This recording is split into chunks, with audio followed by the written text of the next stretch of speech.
Hey there fellow adventurers, I am Sunshade and today we're gonna take a look at the new raid coming up in Season 2 of The War Within, Liberation of Undermine. I've had the chance to test some bosses on normal and some on heroic difficulty on the BTR, and I'll be giving you a sneak peek into what you can expect from the raid. From quick mechanics to raid aesthetics, we've got a lot to cover, so let's jump right in. First off, an overview of the raid. Liberation of Undermine is an 8-encounter raid to be introduced in patch 11.1. The Undermine, for those of you who don't know, is the underground capital city of the goblins on the Isle of Kazan in the South Seas inside Mount Kajaro, and it was thought to have been destroyed in Cataclysm when Deathwing caused the mountain to erupt. The city is now sort of a battleground for the 4 major goblin cartels: Steamwhittle, Blackwater, Bilgewater, and the Venture Company. The raid leads us through chaotic streets and into the Incontinental Hotel, a lavish hideaway filled with goblins, gold, and hidden secrets. The final boss? None other than the infamous Trade Prince Gallywix himself. If you ask me, he should drop a small fortune's worth of gold when defeated. Now, each fight in the raid has diverse mechanics fitting the goblin theme perfectly. Unfortunately, Gallywix is not available for raid testing, but the rest are in various difficulties, so let's take a look at the fights. Vexi and the Gear Grinders. This is the first boss of the raid, and most of the time you will be fighting the Gear Grinder, Vexi's war tank, and the biker ads that it summons. It's a pretty straightforward fight where we dodge swirlies on the floor, dodge the Hot Wheels charges, and try to bait the bikers into specific walls in order to cleave them down and steal their bikes. Yeah, you heard me.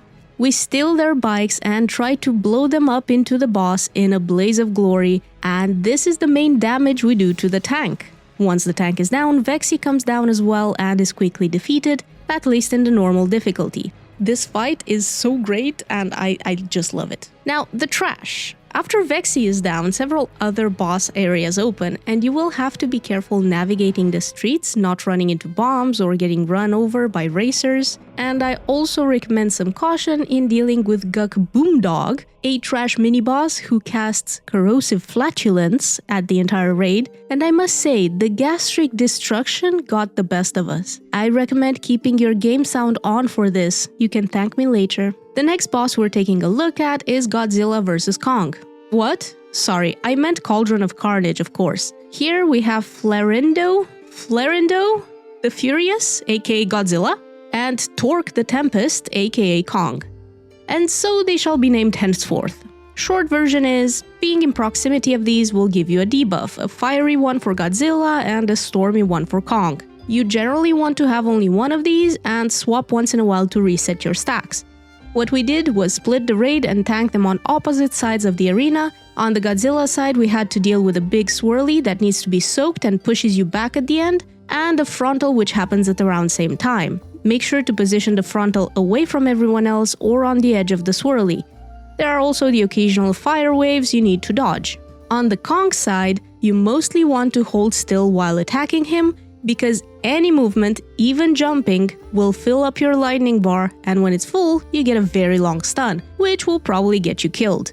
Lightning swirlies are gonna follow players, so you should either stack up for them or kite them in a line away from other players. Make sure to limit your movement though. At maximum energy, both bosses will charge each other into the middle in a colossal clash, and well, they'll just be busy with each other for a while, and we use this time to swap sides in order to drop our debuff stacks. Overall, the fight wasn't too complex on normal. I can't wait to see what will happen in Mythic. Rick Reverb is a bit more complex as a fight than the previous two in my opinion. The boss will occasionally drop amplifier pillars into the room, which will spawn resonant echoes, swirly sound waves which hurt, and they need to be dodged. The amplifiers gain health the longer they are up, and you can't attack them, but you can click them to deplete the health and keep them under control this way, not causing too much raid damage.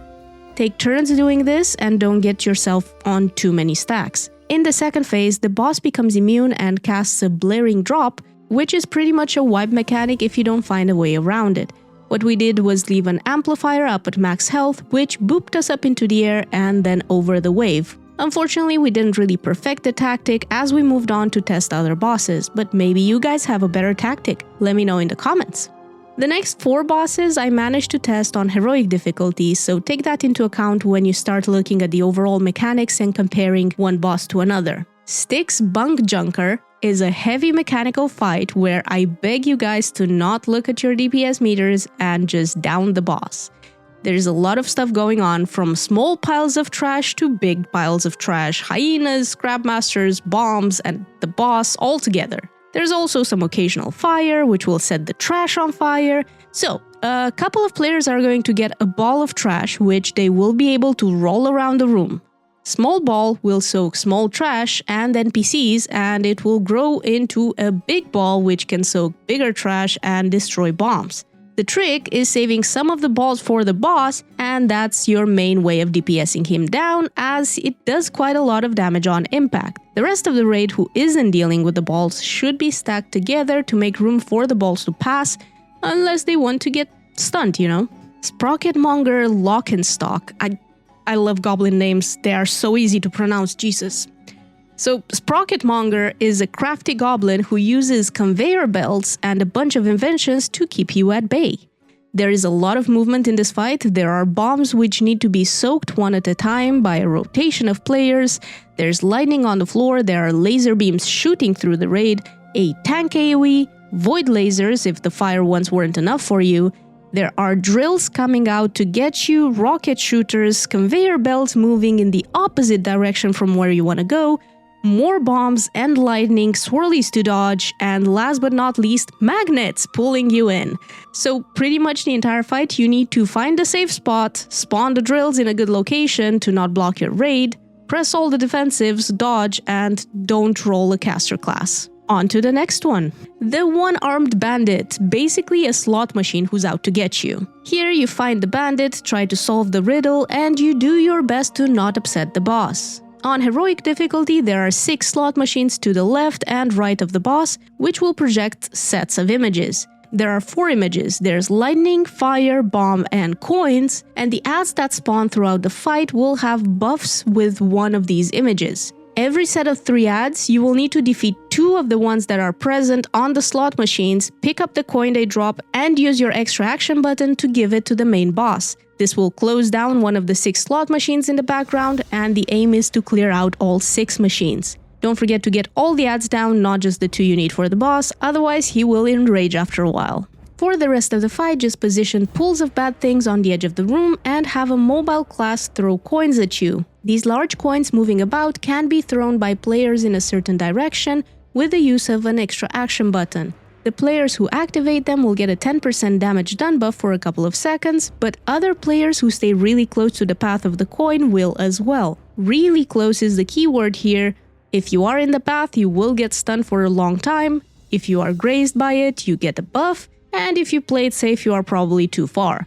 The buff range might be increased by the time this goes live, but at the moment it is how it is. You need to be really close. Mugsy, heads of security, the 7th bosses of the raid, protecting Allywicks, brings a very interesting fight. Every ogre head has its own half of the suit and of the room. Mug is a posh gentleman wearing a suit, while Z is a brute, and the mechanics of the fight will depend on which side of the boss room will have more players. Bringing a mix of brute force and mechanical defenses, the fight is far from boring. We started off by testing the red side of the room, and here we had swirlies to soak, which spawned a pimp-hatted earth elemental, which trapped us in a wall of rock with him. DPS him down and dodge the frontals, but don't finish him off until the walls are broken, as the elemental will take everyone in melee with him when he is defeated. In order to break the walls, you can use the blue arrows, which will destroy the first thing they touch. So you want to have a wall between yourself and the arrow. I will have to guess that bombs will also be able to destroy these walls later on in the fight, but we couldn't test much more on the red side as the blue arrows seemed to cause a lot of our players to disconnect, so we moved on to the blue side. Now the blue side, very busy place. Bombs everywhere, electroshockers trying to get us, one-shotting people with arc lightning, mines following people and exploding shrapnel needing to be soaked from each mine, big swirlies for group soaks while dodging mines. Yes, they explode the mines too, so CC them away. Rocketeers shooting frontals, which also pop the mines. It's basically a lot of please CC and kite the mines out of any other mechanics or players, while keeping an eye to the boss energy bar. The fight looks really fun, and I can't wait to see how it's gonna play on in Mythic. Gallywix is the last encounter of the raid, which we don't currently have access to, but I am sure a lot of good things have been prepared, perhaps involving rivers of gold and gems. One can only hope. There's plenty of stuff to keep us engaged and interested, for a while at least. Half a season is the usual, I believe. Overall, there are a few common themes you want to prepare for. First, mobility is crucial in this raid. Many encounters involve constant movement to avoid hazards or reposition for mechanics. Secondly, there's a heavy emphasis on environmental awareness, whether it's dodging mines, avoiding traps, or using the terrain to your advantage. Staying alert will make all the difference. I believe that the raid brings some creative mechanics for once and engaging encounters more or less. Let me know in the comments below which boss you're looking forward to and why. And if you enjoyed the video, don't forget to give it a thumbs up and subscribe to the channel for more WoW videos. Thank you for watching and see you next time. Bye!